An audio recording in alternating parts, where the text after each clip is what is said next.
కాంగ్రెస్ రజతోత్సవ సభ ఊహించిన దానికంటే విజయవంతమైంది.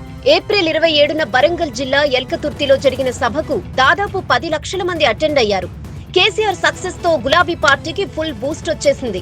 రజతోత్సవ గ్రాండ్ సక్సెస్ వెనుక తారక మంత్రం పనిచేసింది. సభకు అన్ని తానే వ్యవహరించి అంచనాలకు మించి సక్సెస్ చేసి కేటీఆర్ ఫుల్ మార్కులు కొట్టేశారు. గతంలో బీఆర్ఎస్ సభలు జరిగినా కేటీఆర్ పూర్తి స్థాయిలో ఇన్వాల్వ్ కాలేదు. అయితే ఈసారి మాత్రం కేటీఆర్ఏ పూర్తి స్థాయిలో బాధ్యతలు తీసుకుని సభను విజయవంతంగా నిర్వహించారు.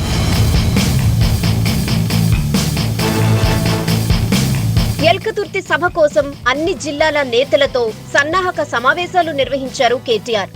బహిరంగ సభ ఏర్పాట్లపై నియోజకవర్గ ఎమ్మెల్యేలు కోఆర్డినేటర్లతో కోఆర్డినేట్ చేశారు. సభకు 1,00,000 మంది తరలి వచ్చేలా సొంత పార్టీ నేతలను దిశానిర్దేశం చేశారు. రజతోత్సవ సభను విఫలం చేసేందుకు కాంగ్రెస్ ప్రభుత్వం శతవిధాలా ప్రయత్నించినా కేటీఆర్ మార్క్ వ్యూహాలతో లక్షలాదిగా జనం తరలివచ్చారు.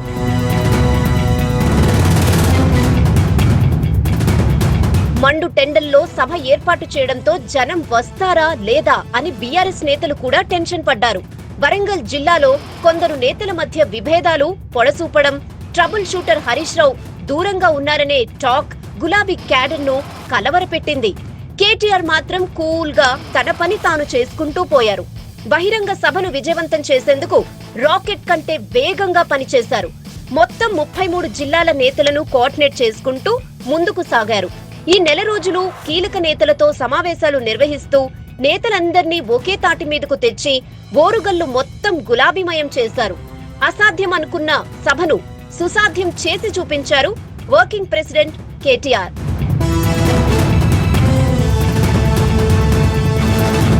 సభా వేదికను హై రేంజ్ లో ఏర్పాటు చేశారు కేటీఆర్.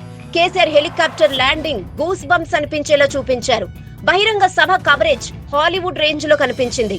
సభకు తరలి వచ్చిన లక్షలాది జనంతో పాటు టీవీల్లో కోట్లాది మంది కేసీఆర్ సభ ప్రసంగాన్ని ఇంట్రెస్టింగ్ గా వినేలా కేటీఆర్ చేసిన ఏర్పాట్లన్నీ సక్సెస్ అయ్యాయి. మొత్తంగా కేసీఆర్ సభ చూసిన వాళ్లంతా సభ అంటే ఇలా ఉండాలి అనుకునేలా చూపించారు కేటీఆర్. సభకు లక్షలాది మంది ఎలాగైతే వచ్చారో వారంతా ఎలాంటి అపశృతులు లేకుండా తమ ఇళ్లకు సేఫ్ గా చేరుకున్నారు. దాంతో కేటీఆర్ డైరెక్షన్ ఇలాగే ఉంటుందని సొంత పార్టీ నేతలే చెప్పుకుంటున్నారు. అనుకున్న దానికంటే సభ సక్సెస్ కావడంతో నేతలంతా కేటీఆర్ ను పొగడ్తలతో ముంచెత్తుతున్నారు.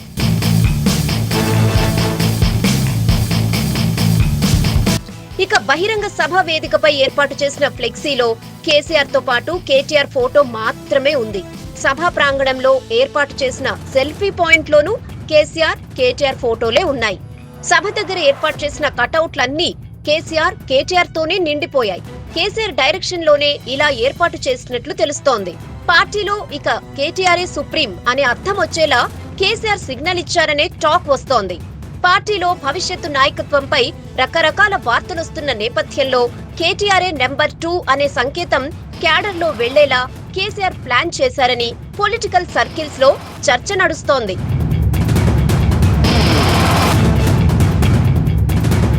నా తర్వాత కేటీఆర్ఏ దానిలో ఆ విషయంలో ఇంకా వేరే వాళ్ళ ఫోటో ఎవరిది కనిపించలేదు స్టేజ్ మీద.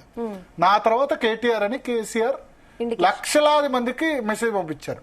అక్కడ హాజరైన 10 లక్షల మంది అంటున్నారు, 10 లక్షల మంది జనం ప్లస్ టీవీల్లో మినిమం ఒక 50-60 లక్షల మంది ఈజీగా చూసి ఉంటారు. Not only BRS, Congress, BJP వాళ్ళు కూడా కేసీఆర్ ఏం మాట్లాడతాడు సంవత్సరం తర్వాత అని ఆసక్తిగా ఎదురు చూశారు. సో వాళ్ళందరికీ క్లియర్గా ఒక మెసేజ్ కేసీఆర్ ఇచ్చినట్టు మనకు అర్థమవుతుంది. నా తర్వాత ఇంకా దానిలో సందేహం పెట్టుకోవాల్సిన అవసరం లేదు. అంటే ఇది కేటీఆర్ ముఖ్యమంత్రి చేస్తారని కరోనా సమయంలోనే వినిపించింది. ఆయన జాతీయ రాజకీయాలకు కేసీఆర్ వెళ్ళి చేస్తారని. బట్ అది కరోనా రావడం దానివల్ల కొంత డిలే అయింది. ఇప్పుడు ఓడిపోయిన తర్వాత మళ్ళీ సందేహం, అంటే పూర్తిగా మళ్ళీ కేటీఆర్తోనే వెళ్తారా, లేకపోతే హరీష్ కవిత సంబంధించి కూడా ఉంది కాబట్టి ఫస్ట్ అధికారంలోకి వచ్చిన తర్వాత చూద్దామని అంటారా, అంటే 2028లో మళ్ళీ అధికారంలోకి వచ్చిన తర్వాత ఈ వివాదాన్ని తెలుస్తారా అని అందరూ అనుకున్నారు.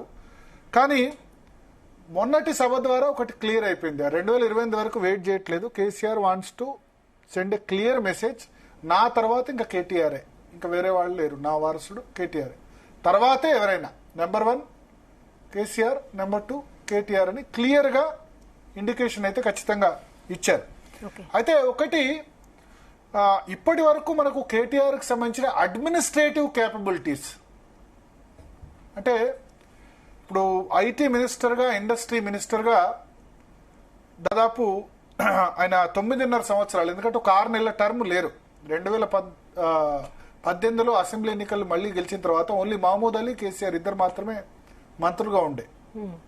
సో ఒక 6 నెలలు కేటీఆర్ ను, హరీష్ రావుని ఇద్దరు కూడా మంత్రివర్గంలోకి తీసుకోలేదు కదా.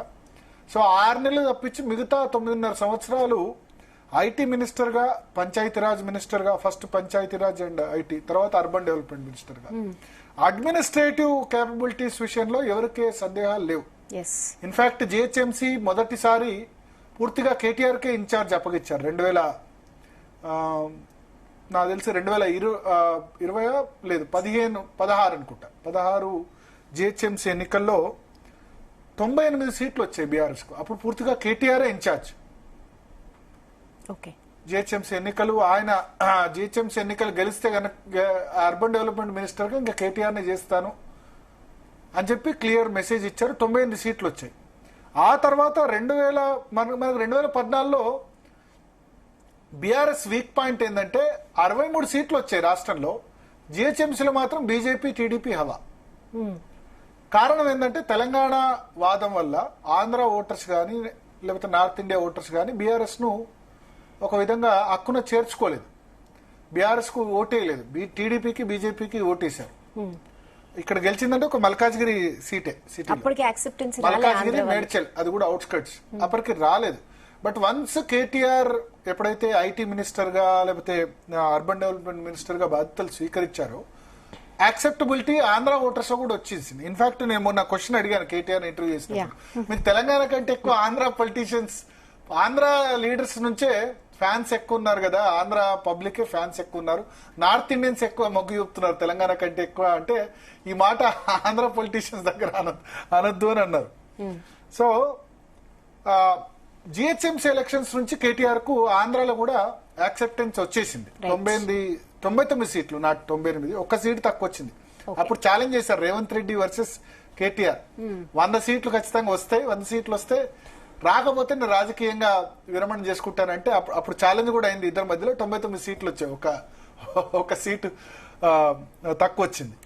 100 సీట్లు వస్తే నేను రాజకీయంగా పదవి విరమణ తీసుకుంటానని రేవంత్ రెడ్డి అన్నారు. 100కు ఒకటి తక్కువ వచ్చింది, 99 సీట్లు వచ్చాయి. సో దాని తర్వాత మీరు చూడండి 2018 assembly elections, Chandrababu Naidu plus Congress రెండు కలిసి పోటీ చేశాయి. ఏమనుకున్నారు, జిహెచ్ఎంసీ అసలు గెలుస్తుందా బీఆర్ఎస్ అని అనుకున్నారు.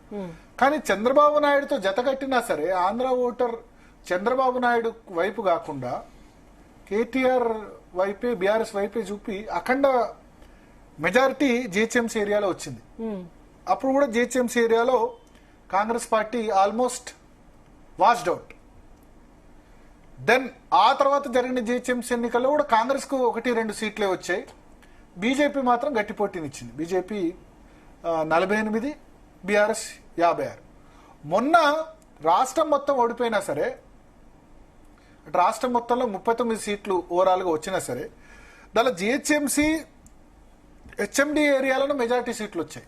ఇన్ఫాక్ట్ జిహెచ్ఎంసీ, హెచ్ఎండి ఏరియాలో 43% ఓటు బ్యాంక్ టీఆర్ఎస్ కు వచ్చింది. టోటల్ తెలంగాణలో 37% అయితే 43% BRS, BJP and Congress below 20.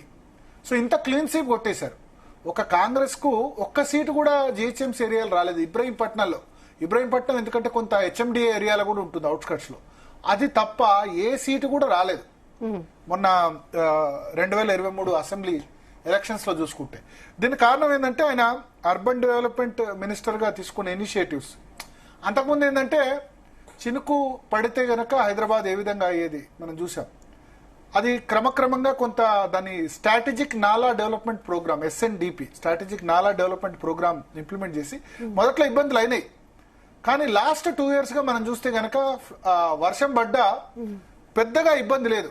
ఎవరో ఒకళ్ళు చనిపోవడం, మ్యాన్ హోల్లో కొట్టుకోపోవడం, వర్షం వస్తే మొత్తం సిచ్యువేషన్ దారుణంగా ఉండేది. ప్లస్ హైదరాబాద్లో రోడ్స్ చాలా వరస్ట్ కండిషన్, మెయిన్ రోడ్స్ కూడా జూబ్లీ హిల్స్ ప్రధాన రోడ్లు కూడా వరస్ట్ కండిషన్లో ఉండేవి. దాన్ని కొంత ప్రైవేట్కి అప్పగిచ్చి దాన్ని కూడా క్లియర్ చేశారు. రోడ్స్ చాలా ఇన్ఫ్రాస్ట్రక్చర్ జిహెచ్ఎంసీ హైదరాబాద్లో క్లియర్గా ఇంప్రూవ్ చేశారు. తర్వాత లింక్ రోడ్స్ అని పెట్టారు. చాలా సమయం పట్టేది, చిన్న చిన్న లింక్ రోడ్స్ చాలా చేసి చాలా ప్రాంతాలకి సమయం తగ్గించగలిగారు, ట్రాఫిక్ సమయం. దుర్గం చెరువు ఫ్లైఓవర్ మనం చూసాం కదా, అద్భుతమైన ఫ్లైఓవర్, బ్యూటిఫుల్ స్పాట్. మీకు కాజాగూడ, నానక్రామ్గూడ ఇవన్నీ వెళ్తే గనక, ఈ ప్రాంతాలన్నీ వెళ్తే గనక ఇది భారతదేశమా, మనం యుఎస్ లో ఉన్నామా, ఇంకా వెస్టర్న్ కంట్రీస్ లో ఉన్నామా అనే విధంగా న్యూ సిటీని బిల్డప్ చేశారు. ఓల్డ్ సిటీ అంటే మనం ఏం చేయలేము ఆల్రెడీ దానిలో. ఎందుకంటే కాజాగూడ, గచ్చిబౌలి, నానక్రామ్గూడ ఈ ఏరియా అంతా కూడా కొత్తగా సిటీ డెవలప్, అంటే సైబరాబాద్ ను చంద్రబాబు నాయుడు కట్టారనుకుంటే ఇంకో ఈ థర్డ్ సిటీ ఏదైతే ఉందో హైదరాబాద్, సికింద్రాబాద్, సైబరాబాద్, చంద్రబాబు నాయుడు దానికి ఫౌండేషన్ స్టోన్ వేస్తే దాని బ్యూటిఫికేషన్ కానీ అది కానీ ఆ బిల్డింగ్స్ కానీ ఇవన్నీ కూడా వచ్చాయి. ఇప్పుడు కోకాపేటలో 100 కోట్ల రూపాయలు ఎకరం పలికిందంటే కూడా బికాస్ ఆఫ్ ఆ సిటీకి వచ్చిన రియల్ ఎస్టేట్ కంటిన్యూస్ గా పెరుగుతూ ఉంది. ల్యాండ్ వాల్యూ 2016లో స్టార్ట్ అయిన ల్యాండ్ వాల్యూ 23 ఎలక్షన్స్ వరకు కూడా కంటిన్యూ అవుతుంది. ఇదంతా కూడా కేటీఆర్ అర్బన్ డెవలప్మెంట్ మినిస్టర్ గా, ఐటీ మినిస్టర్ గా ఆయన చేసిన దాని వల్ల అని చెప్పొచ్చు. Plus SRDP, strategic road development programme, ఎన్ని ఫ్లైఓవర్స్ కదా మనం, ముఖ్యంగా ఎల్బీ నగర్, బైరామల్గూడ, చాలా టోలీచౌకి ఫ్లైఓవర్, అటు డిఆర్డిఓ, ఇప్పుడు ఈ గవర్నమెంట్ లో కూడా కొన్ని ప్రారంభమయ్యాయి. దాదాపు 35-40 ప్రాజెక్టులు ఎస్ఆర్డిపి ద్వారా చేశారు. ఐకియా దగ్గర మనం చూస్తున్న ఫ్లైఓవర్ ఇవన్నీ కూడా వచ్చాయి చాలా ఫాస్ట్ గా. అంతకుముందు చంద్రబాబు నాయుడు హయాంలో ఫస్ట్ టైం ఫ్లైఓవర్స్ కట్టారు. తెలుగు తల్లి ఫ్లైఓవర్ కానీ, ఆ తర్వాత చాలా మిగతా గవర్నమెంట్స్ టైంలో వచ్చుంటాయి, 1-2 తక్కువ. కానీ ఆ ఫ్లైఓవర్స్ వల్ల చాలా ట్రాఫిక్ తగ్గింది, చాలా ట్రాఫిక్ తగ్గింది. ఐకియా ఇవన్నీ ప్లస్ 4 లైన్. ఇదివరకు ఫ్లైఓవర్స్ అంటే కేసీఆర్ అనేవాళ్ళు గొర్రెతో ఒక బెత్తర్ లాగా ఫ్లైఓవర్స్ కట్టారు, ఏం లాభం అని. అంటే వన్ వే అటు, అది కాకుండా చాలా స్పేషియస్ గా కట్టగలిగారు. సో ఇవన్నీ కూడా SNDP, strategic nala development programme వల్ల వరదలాగిపోయినాయి. SRDP, strategic road development programme ద్వారా మొత్తం ఈ ఫ్లైఓవర్స్ కానీ, ట్రాఫిక్ కంజెషన్ కానీ, సరే ట్రాఫిక్ ఎంత కార్లు పెరిగినా ఇప్పుడు బెంగళూరు లాంటి సిటీ చూస్తున్నాం, ఎంత దారుణమైన సిచ్యువేషన్. ఇప్పటికీ బెంగళూరులో ఉన్న ఫ్రెండ్ చెప్తారు మేము బయటికి అడుగు పెట్టాలంటే కష్టమని. ఆ సిచ్యువేషన్ లేదు హైదరాబాద్ లో. సో దానికి ఔటర్ రింగ్ రోడ్డు అవి కారణమైన SRDP programme success, SNDP success. So ఇవన్నిటి ద్వారా హైదరాబాద్ పబ్లిక్ 43% ఓట్లు, ఇంత బయట రూరల్ తెలంగాణలో 30% బిలో వస్తే ఈ అన్ని ఇనిషియేటివ్, కేటీఆర్ చేపట్టిన ఇనిషియేటివ్ వల్ల 43% ఓట్లు వచ్చాయి. సో ఒక అడ్మినిస్ట్రేటర్ గా కేటీఆర్ చాలా సక్సెస్ ప్రూవ్ చేసుకున్నారు. ఇవన్నీ పాయింట్స్ ఎందుకు చెప్పానంటే అడ్మినిస్ట్రేటర్ గా దర్ ఇస్ నో డౌట్ మనకు వచ్చిన ఐటీ ఇన్వెస్ట్మెంట్స్, ఐటీ ఎక్స్పోర్ట్స్ ఈ 10 సంవత్సరాల్లో దాదాపు 3 రెట్లు ఎక్కువైపోయిన పరిస్థితి. కంటిన్యూటీ ఉంది మనకి. ఇండస్ట్రీస్ పరంగా ఫాక్స్కాన్ లాంటి కంపెనీ పెట్టిన పరిస్థితి ఉంది. కైటెక్స్, టెక్స్టైల్ అయినా లేకపోతే ఏదైనా అంతా కూడా ఒక కంటిన్యూటీ. అమెజాన్, చాలా ఎక్స్పాన్షన్ జరిగింది. కొత్తగా ఐటీ జాబ్స్ కూడా చాలా మందికి వచ్చాయి. ప్లస్ ల్యాండ్ వాల్యూ, ఎందుకంటే సంథింగ్ దర్ ఈస్ హ్యాపెనింగ్ అంటే హైదరాబాద్ లో ఇన్ని జరుగుతాయి, ఇన్ని ఇండస్ట్రీస్ వస్తే ఆటోమేటిక్ గా ల్యాండ్ వాల్యూ కూడా పెరిగింది. సో ఇవన్నీ భావించి ఒక గుడ్ అడ్మినిస్ట్రేటర్ అని not only Telangana persons, Andhra నుంచి వచ్చిన వాళ్ళు కూడా కంపేర్ చేసుకున్నారు. మాకు ఆంధ్రాలో ఇంత డెవలప్మెంట్ లేదు, ఇక్కడ హైదరాబాద్ డెవలప్ అవుతుంది. North Indians also they liked very much. So administrator గా ఎటువంటి లేదు. అయితే సభలు, ర్యాలీలు నిర్వహణ ఇంతకుముందు మెజారిటీగా ఎక్కువ హరీష్ రావు చూసేది. సో ఈ సభను ఎట్లా చేస్తారు కేటీఆర్ అని చాలా ఉండే, ఎట్లా నిర్వహిస్తారు, ఆయన ఇది సక్సెస్ అవుతుందా లేదా, జనం వస్తారా, వచ్చిన తర్వాత ఏమైనా అపశృతి ఉంటుందా. కానీ చాలా అద్భుతంగా తన కేపబిలిటీస్తో సక్సెస్ చేశారు కేటీఆర్.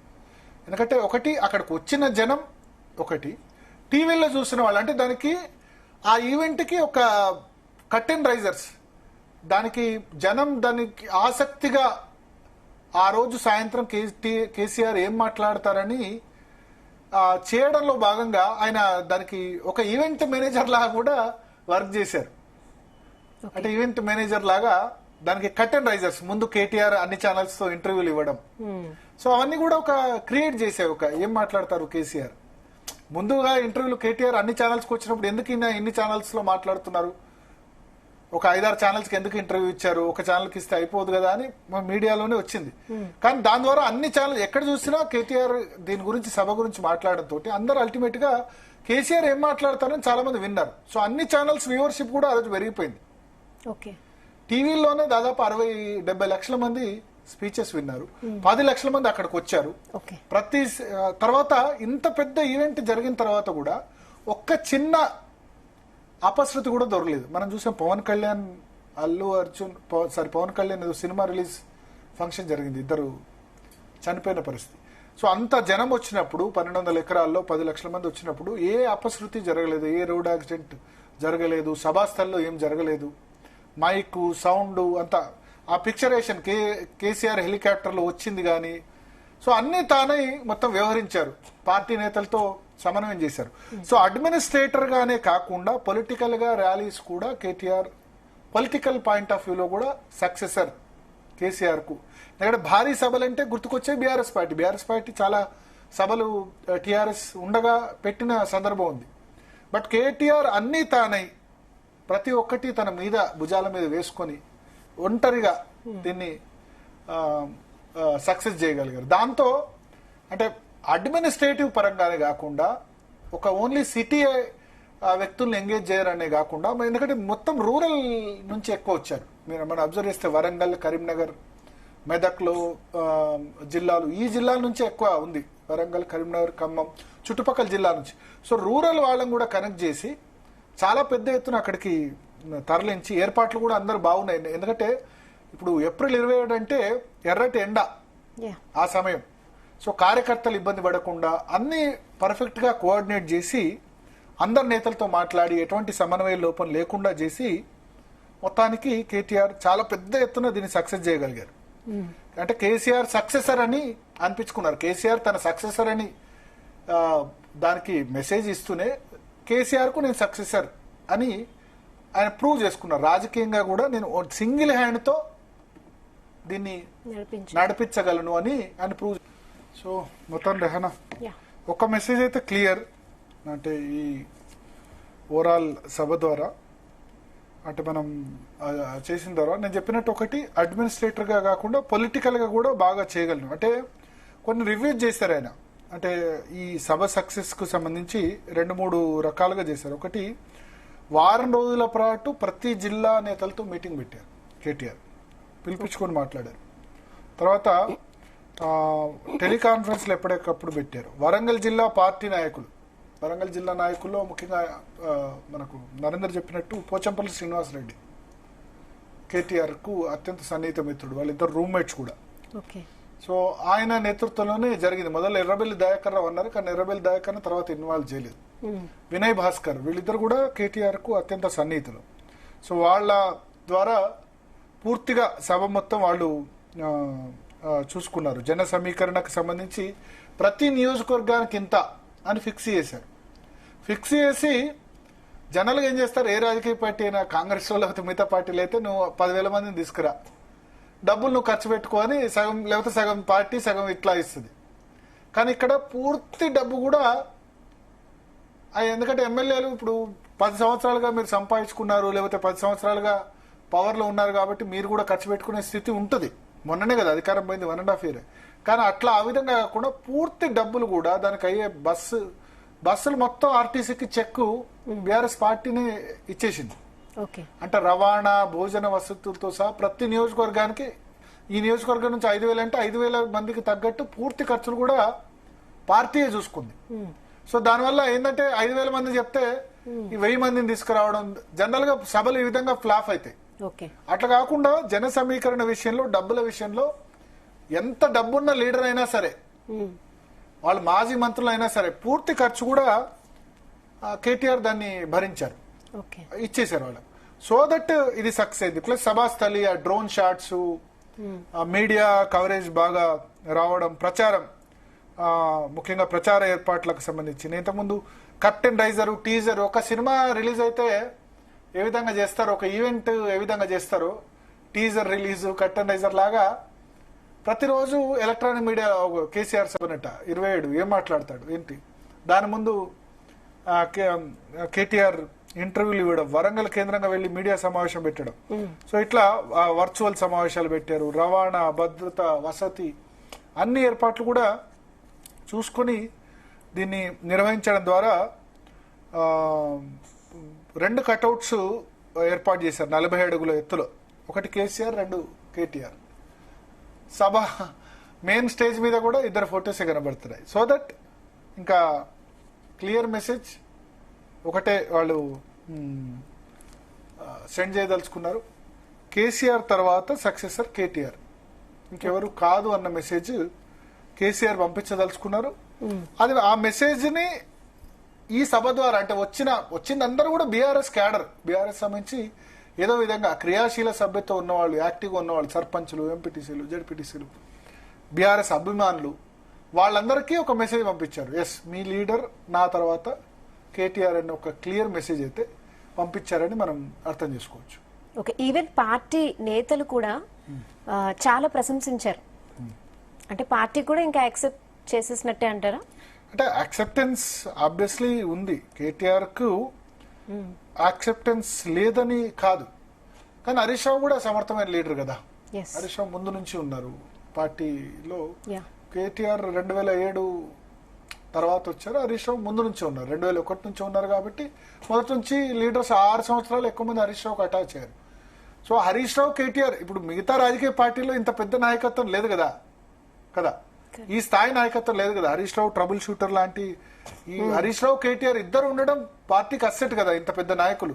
ఇప్పుడు దానిలో చిన్న ఎవరు పెద్ద ఎవరిని అంటే ఒక స్టాండర్డ్, హరీష్ రావు అంటే ఆల్రెడీ ఒక స్టాండర్డ్, ఆయనకు మ్యాచ్ కావాలంటే కేటీఆర్ కూడా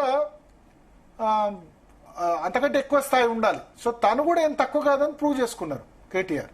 అట్లా ఒకటి అడ్మినిస్ట్రేటర్ గా, ఒక గొప్ప అడ్మినిస్ట్రేటర్ గా ప్రూవ్ చేసుకున్నారు. దానివల్ల రిజల్ట్ మనకు కనిపించింది, జిహెచ్ఎంసీ ఇండియాలో ఇప్పుడు కనిపించింది. దాంతో పాటు పొలిటికల్ గా ఇంత భారీ సభలు సింగిల్ హ్యాండ్ గా నిర్వహించగలను ఎవరి సహకారం లేకుండా అని ఆయన ప్రూవ్ చేసుకోగలిగారు. అందుకు కేసీఆర్ అవకాశం ఇచ్చారు. దానికి అనుగుణంగానే, ఎందుకంటే ఆ సభలో ఎవరి ఫోటోలు ఉండాలి ఏంటి, మైక్రో మేనేజ్మెంట్. కేసీఆర్ కూడా రివ్యూ చేశారు, 2 జిల్లాలు 3 జిల్లాలకు ఒక్కోటి లీడర్స్ పిలిపించి ప్రతి రివ్యూ చేసి, ఆ ప్రతి రివ్యూలో కూడా కేటీఆర్ ఉండి దాన్ని ఆ విధంగా నడపగలిగారు. సో ఈ wants to send clear message, నా తర్వాత ఇంకా కేటీఆర్, వారసత్వం కేటీఆర్. ఇప్పుడు కూడా 21, 22, 23 ఆ ప్రాంతాల్లో అధికారంలో ఉన్నప్పుడు అది క్లియర్ గానే ఉంది, ఎప్పుడైనా కేటీఆర్ సీఎం చేయొచ్చు అని ఉండే. అంటే 2018లో గెలిచిన వెంటనే 4 రోజులకే వర్కింగ్ ప్రెసిడెంట్ గా కేటీఆర్ అనౌన్స్ చేశారు. బట్ ఓడిపోయిన తర్వాత ఏమైనా చేంజ్ ఉంటుందా అంటే ఈ 5 సంవత్సరాలు ఇప్పుడు ఎందుకు వారసత్వ వివాదం, కేటీఆర్ హరీష్ రావు అన్నది ఇప్పుడే క్లారిటీ ఇవ్వడం ఎందుకు అని అందరూ అనుకున్నారు. బట్ కేసీఆర్ ఆ విధంగా ఆలోచించలేదు. He wants to send clear message, నా సక్సెసర్ కేటీఆర్, ఆ తర్వాత ఎవరైనా అని ఒక క్లియర్ మెసేజ్ అయితే పంపించినట్టు మనకు అర్థమవుతుంది. ఓకే, సో మొత్తానికి మీ అనాలిసిస్ లో మాత్రం నెంబర్ 2 కేటీఆర్ అంటారు. నా అనాలిసిస్ కాదు, మీ అనాలిసిస్ చెప్పండి, మీకేమనిపించింది? ఆబ్వియస్లీ అక్కడ స్టేజ్ మీద వాళ్ళిద్దరు ఫొటోసే ఉన్నాయి కాబట్టి కేసీఆర్, కేటీఆర్. సో కానీ మీరు ఇంటర్వ్యూ కేటీఆర్ తో మీరు కూడా ఇంటర్వ్యూ చేశారు కదా రీసెంట్ గా, చెప్పారు కదా ఇక్కడ నెంబర్ 2 నెంబర్ 3 ఎవరు ఉండదు, ఓన్లీ బాస్ కేసీఆర్, ఆయన ఆధ్వర్యంలో నడుస్తామని. అది చెప్తారు మీడియా ముందు, నేను నెంబర్ 2 అని ఆయన చెప్పుకోను కదా. మీడియా ముందు నేనే నెంబర్ 2 అని చెప్పరు కదా, మనం అడిగితే మాత్రం చెప్పని పరిస్థితి ఉంటుంది కదా. కానీ నెంబర్ 2 ఎవరన్నది, రెండో ఫోటో ఎవరిది ఉంది స్టేజ్ మీద, కట్అవుట్ ఎవరిది ఉంది, కేటీఆర్. సెల్ఫీ పాయింట్ దగ్గర ఎవరున్నారు, కేటీఆర్. సో కేసీఆర్ ఏం మెసేజ్ పంపాలనుకున్నారు, ఆ డిసైడ్ చేసింది కేటీఆర్ కాదు. నా ఫోటో పెట్టాలని కేటీఆర్ అని చెప్పలేడు. ఇక్కడ సర్వం కేసీఆరే చూస్తూ ఉంటారు. టీఆర్ఎస్ లో ప్రతి అనుక్షణం, ప్రతి day to day monitor KCR చేస్తారు, ఎవరేం చేయాలి, ఎక్కడి వరకు ఏం వెళ్ళాలి. అసెంబ్లీలో కూడా కొంచెం ఎక్కువ మాట్లాడినా ఆయన ఎంతవరకు మాట్లాడాలని అంతవరకే మాట్లాడాలి. సో కేసీఆరే నా వారసుడు, ఇంకా కేటీఆరే అని ఇంత తొందరగా మెసేజ్ ఇస్తారని అనుకోలేదు. 28 వరకు ఆగుతారేమో, మళ్ళీ అధికారంలోకి వచ్చిన తర్వాత చేస్తారేమో అని అనుకున్నారు. But he wants to send clear message now it self. Okay, ఆ సభ చూసిన వాళ్ళు ఎవరికైనా అర్థమైపోతుంది. ఇంకా నా అనాలిసిసే కాదు, సభ చూసిన వాళ్ళ అనాలిసిస్ కూడా అదే.